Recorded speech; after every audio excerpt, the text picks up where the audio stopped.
the word charity doesn't really carry the same meaning in our society today that it did when the King James was first translated in 1611. Today, society generally uses the word charity to signify help that's given to those that are less fortunate than us. But even in Webster's 7th Collegiate Dictionary, one finds the first meaning of the word charity is love. And so the word charity in the text of 1 Corinthians chapter 13 does mean love. The question is, what kind of love? You know, the word love can be a very vague term. And you think about the way we use it today to illustrate, we use the very same word with regard to how we feel about mom and dad, our spouse, our children, God, hunting, football, barbecue, pizza, or whatever else you want to know. We use the same word, love.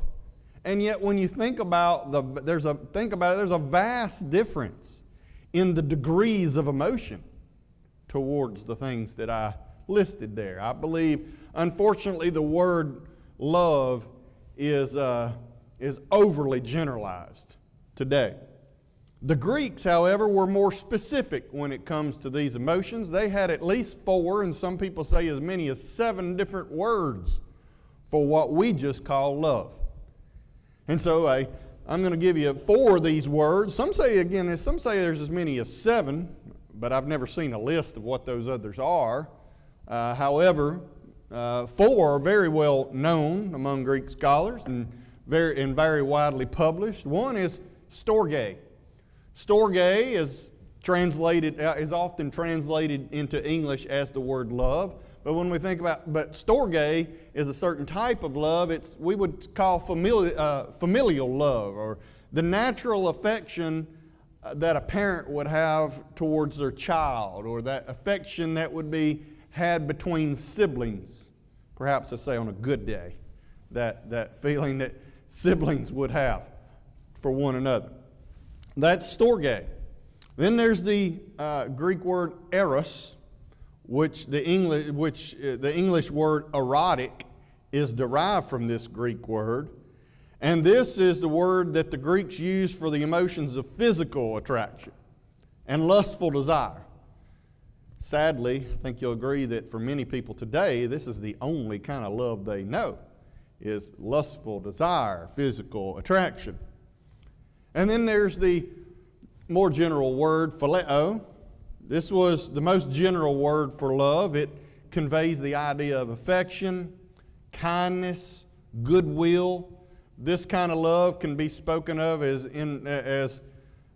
existing between friends, or between siblings, or lovers. It's a more general word. And then that brings us to number 4, agape. This word describes the emotion of loyalty, devotion, respect, obedience, concern, or duty towards someone. This word is not as popular as phileo. It's not as warm. It's not as emotional. In fact, outside the New Testament, this word is very rarely found. Which Greek word do you suppose is being discussed in this chapter? Agape. In every instance in this chapter, we see the word love or charity. It's the word agape. Agape is considered the highest form of love. Now, it's not the kind of love that Hollywood makes movies about. It's not the kind of love that musicians write songs about. It's not that emotional kind of love that's so popular. But yet, biblically speaking, this is the highest form of love. This is the love that we're commanded to have toward God and towards our brethren. This is the kind of love that we're commanded to have towards our enemies. This kind of love is selfless. It's sacrificial. This is the kind of love that was demonstrated to us by God, who gave His Son to die for us, even though we were sinners, even though we didn't deserve it, even though we were not reciprocating the love. this is the kind of love he showed us. This is the kind of love that puts devotion before emotion. It puts fidelity before feelings. This love is evidenced by obedience. Jesus said, if you love me, keep my commandments. And so that's the kind of love that we're discussing in this chapter. And going back to what Paul says, he says, though I speak with the tongues of men and of angels and have not, and I'll talk about the tongues of angels. I'm going to put that all, we'll talk about that, but we're not going to talk about that quite yet. And though I speak with the tongues of angels and men of angels, and have not, I'm going to say love, even though I'm reading from the King James Version, and have not love, I am become as sounding brass or a tinkling cymbal. Think about a gong. You know, you ever seen one of those big gongs and somebody hits it, boom, it sounds one note. I mean, it's not a pleasant musical instrument. I mean, it doesn't have a wide range of musical sounds. It just makes one sound. And you might, and you think about a cymbal, you might think of a drummer's crash cymbal that he might hit, or you might think of that little monkey toy that just, you know, it just makes one sound. And if it's accompanied with other musical instruments, it has a place to play. But few, if any, people would derive any pleasure from hearing one of these instruments being played in a solo. These instruments do not make a pleasant sound separate from the rest of an orchestra or band. And so Paul's point is this, that the gift of speaking in tongues is rather pointless by itself. If love is not behind the words that makes it beneficial, the love for God, the love for the words of God, the love for the purpose of God toward the lost in His kingdom, without those motivations, what is the point of having the gift of tongues or any other spiritual gift? That's the point he's making. Again, we're talking about a group of Christians who they're arguing and bickering over who has the most important gift, and apparently, by the way Paul keeps on in all three of these chapters, he keeps on going back to tongue speaking. Apparently, they had tongue speaking as the top of the list. It was one of the most showy, coveted after gifts, apparently. And Paul's trying to rebuke them mildly here and say, you know, what's the point of even having this gift if it's not motivated by love? That's the whole reason. What's the purpose of this gift? So that we might teach the gospel to others, so that we might carry out the Great Commission and go into people of all ethnicities and all languages and be able to communicate that message to them. But without love to motivate us to do so, what's the point of having the gift? Pretty logical when you think about it. The Corinthians have missed the forest for the trees. They got so tied up in their vain pursuit of status and popularity, they've forgotten the greatest cause on earth, sending the light of the gospel. And so then, now that's the context of what Paul's getting at here. Now I want to talk about this phrase, the tongues of angels, but before I get into that, which is kind of a step in a completely different direction, any questions or comments about love and about what Paul is saying in this verse? Yes, sir.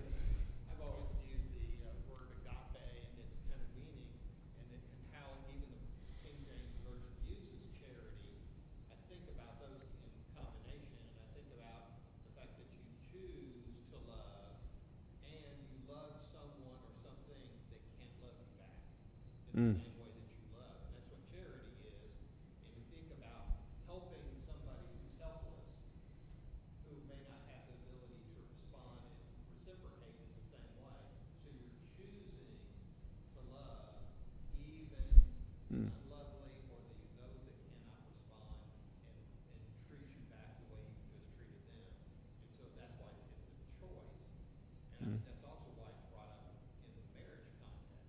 There can be marital situations throughout your lifetime where the other one can't reciprocate, where you have to love more and choose to do that because they might suffering an illness or a disability or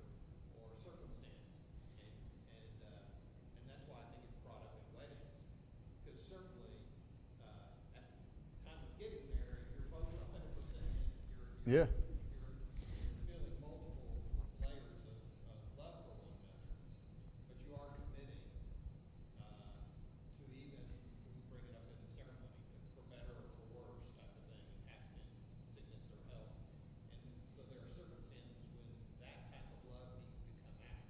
And so I think that's why it's being brought up among Christians in this context of the church, loving one another, even if it doesn't get responded or can't be reciprocated. Indeed. Several great points made there. I thank you for those comments. That's excellent. You know, I hadn't thought about it just that way before, but I like the way you said that. That's something I will think of from now on when I read that word, charity. The connection there of selfless love, and that is agape love. It's a selfless love, and when we give to somebody, you know, we get chances are a lot of times when we send this money over to North Carolina and East Tennessee, chances are very slim to at best very slim that we will ever meet one of these individuals in our life that are recipient of this. And yet, we will never hear a thank you from their lips, probably. That's not why we're doing it. We're not doing it to get a thank you. We're not doing it to get a pat on the back. We're doing it because it's the right thing to do. And so yeah, that's good thoughts, brother. I appreciate that. All right, anything else? All right, let's talk about this phrase, the tongues of angels, because this is one of the little phrases that the charismatic denominations will home in on, and they will claim to have the miraculous ability to speak in tongues. And as we've been pointing out in our Holy Spirit series, they do not speak with the tongues of men, as is evidenced by the biblical examples of people who spoke in tongues. Acts chapter 2, when they spoke, when the apostles spoke in tongues, the crowd there heard them in their own languages. And Acts chapter 10, when the household of Cornelius spoke in tongues, Acts chapter 10 verse 46 says that the Jews that were there and heard them do that, heard them speak with tongues and magnify God. In other words, they understood the language they were speaking. It was a human language. It was a known language. It was probably Hebrew or Aramaic or some language that you wouldn't expect these Greek men to be speaking, but yet the Jews understood it. And they understood that they were magnifying God in their name. And so in every New Testament case where men spake with tongues, they spake in a known language.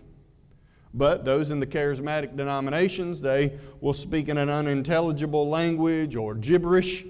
But when it's pointed out to them that the inconsistency with the examples in the Scriptures, they will often point to this verse as proof, as a proof text for their claims, and they will suggest that what they are speaking is not gibberish, but it is angelic language. What's the problem with this? What's the problems with this? Well, first of all, it's very clear that Paul is using a figure of speech here. It's called hyperbole. He's exaggerating for emphasis' sake. He is not suggesting at all that anyone has, had, or ever will have the ability to speak in angelic language. We've never seen anybody do that in Scripture. There's no example of that, past, present when Paul said that, nor will that is he saying anyone ever will have that ability. The point he is making, he's simply underscoring the point that the gift of tongues is vain without the virtue of love. The motivation of loving God and the lost is more important than the gifts given to advance that cause. And even if we were, he's just saying, even if we were to have the ability to speak in all the tongues of men and the ability to speak in tongues of angels, it still would be no profit to us. You see, he's not suggesting that anyone has that ability or will have that ability.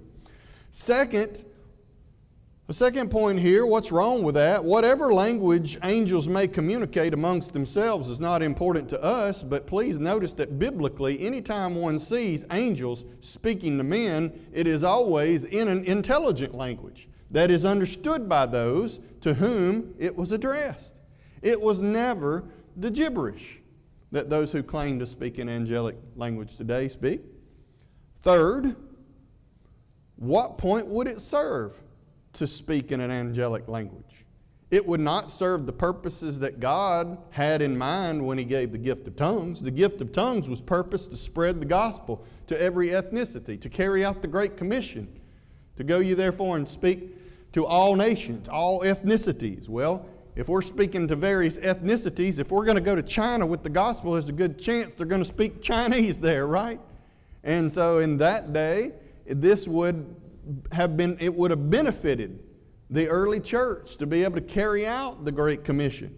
And it was also a sign to unbelievers. If you look over a chapter, to chapter 14, verse 22, I just want to read that verse to you. Wherefore tongues are for a sign, not to them that believe, but to them that believe not. And so the other reason for the gift of speaking in miraculous tongues was a sign to unbelievers, the confirmation that the apostles were who they claimed to be, that they were endorsed by the power of God. Paul specifically said that it was not purposed as a sign to believers, but I want to point out here that is how the charismatics use it.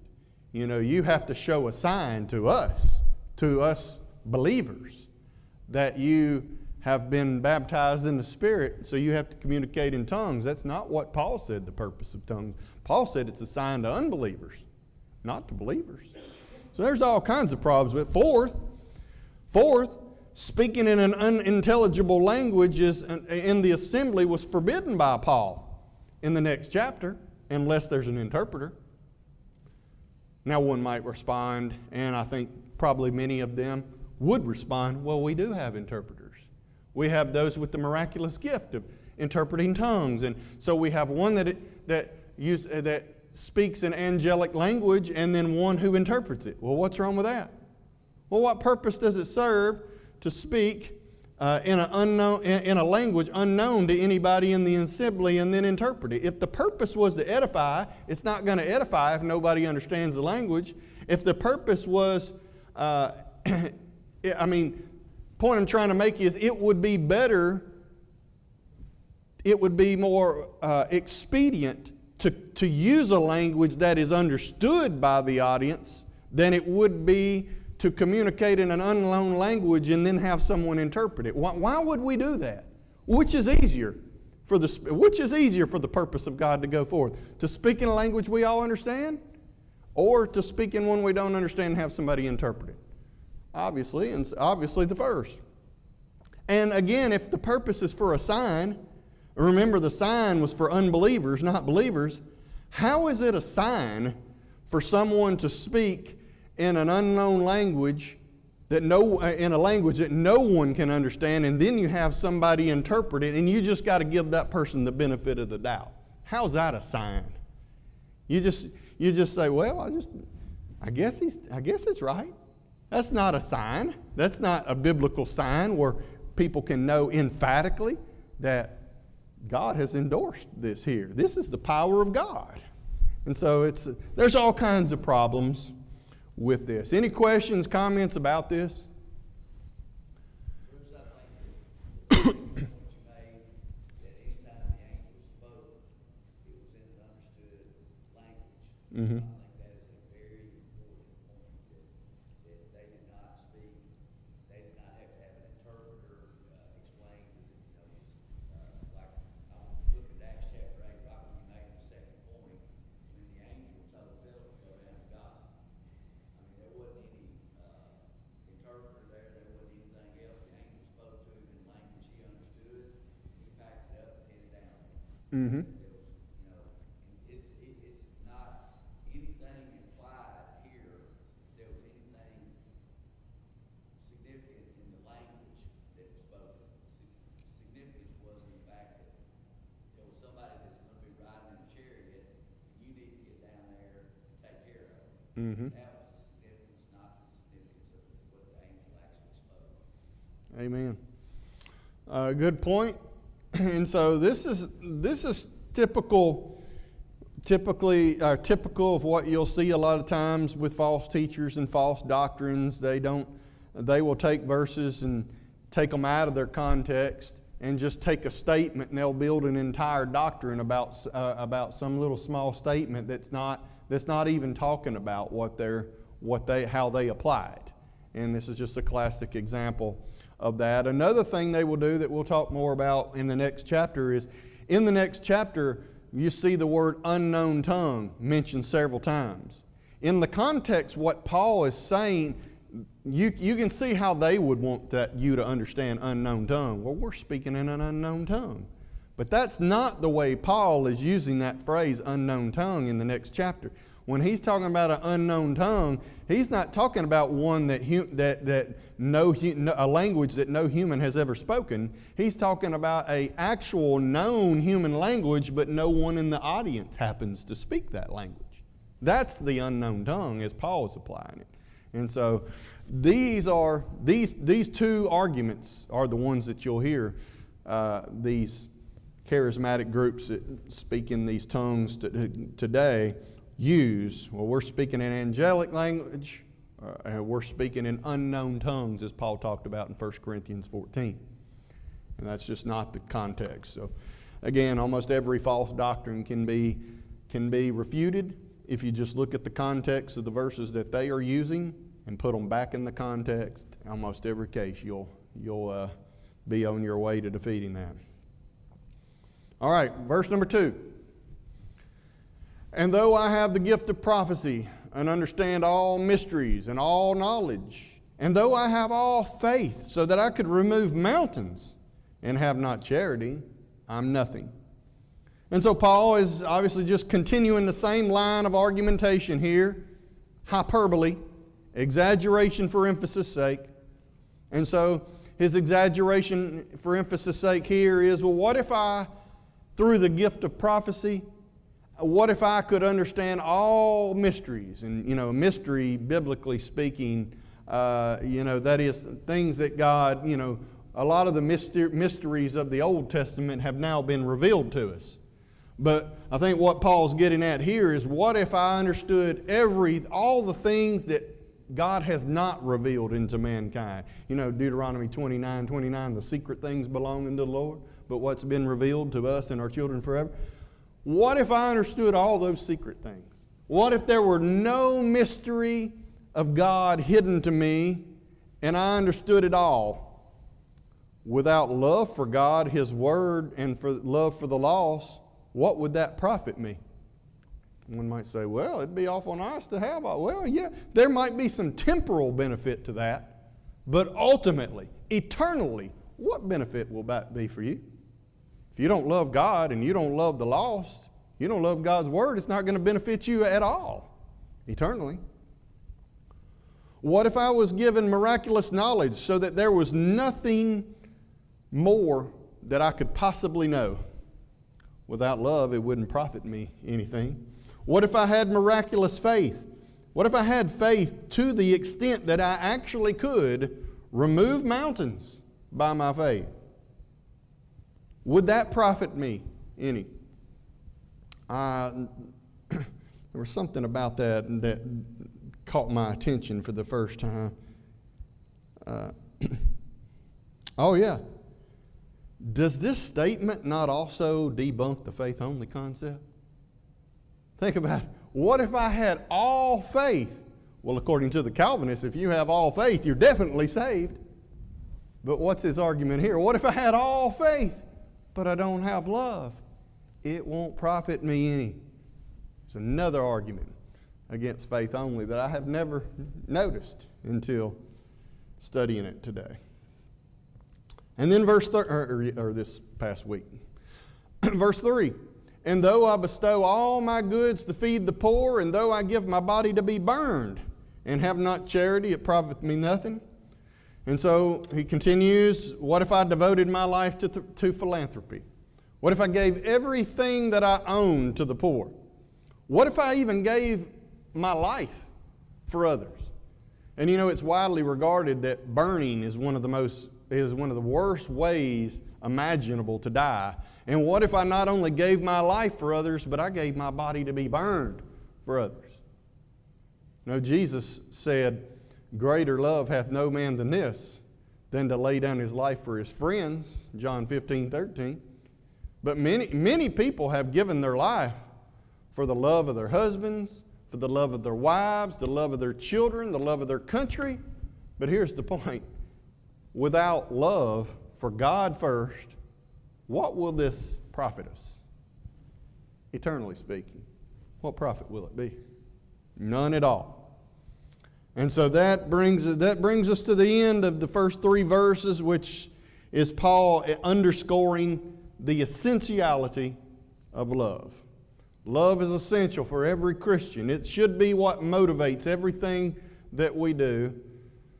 Speaking for myself, I think I've got a lot to learn from this chapter, especially when we get into the characteristics of love that are to follow. But any questions or comments?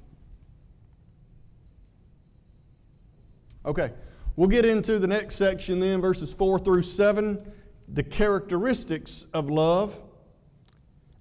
And this is where I think all of us, if we're speaking truthfully, we've all got a lot to grow. We've got a lot of room to grow.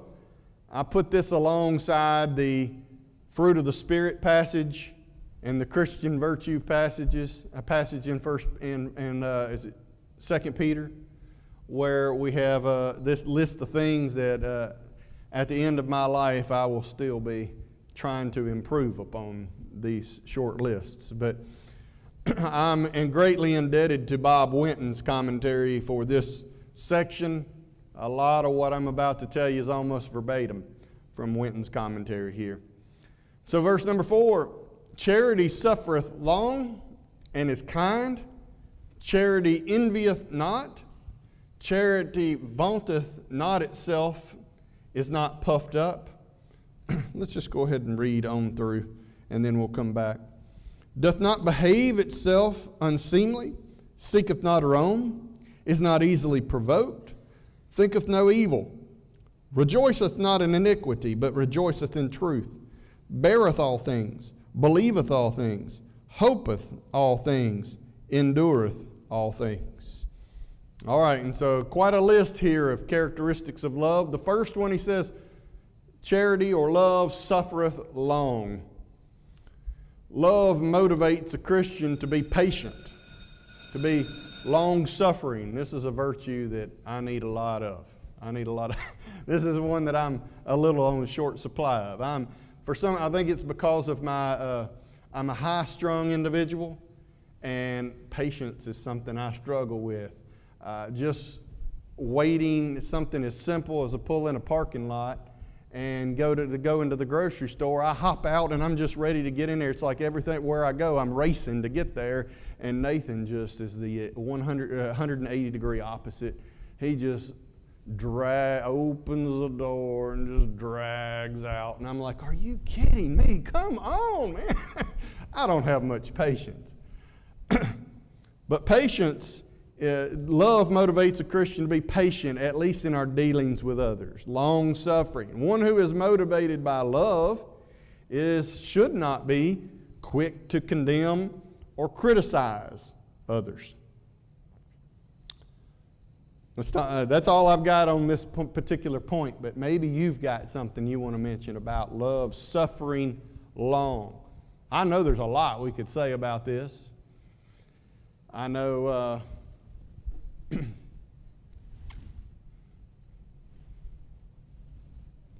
for some reason what's popping in my head right now is my grandmother. You know, my grandfather, he was a World War I veteran. He died back in the 1980s. I think was it World War I? Or was it World War II? I can't remember. Probably World War II. But at any rate, he died back in the 1980s, and he got cancer, and it started out as skin cancer up here, and it just eventually it ate through the skin, ate through his skull, and was working into his brain. And I remember seeing my grandmother with a Q-tip, and every day she would get that Q-tip and she would clean that hole out. And for some reason, love suffering long comes to mind right there. You know, you never know what you're going to get when you marry someone. Sometimes there's a lot of suffering that one might endure. My grandmother's an example to me of one who was willing to suffer through that hardship. She took care of that man so good. There's no one that could ever taken better care of him. I guarantee you. Anyone else? Any point on this? Any thoughts? Yes, sir.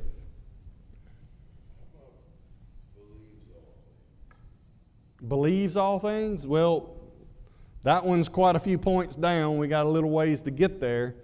I don't even know how much let's wait on that one. Let's wait on that one.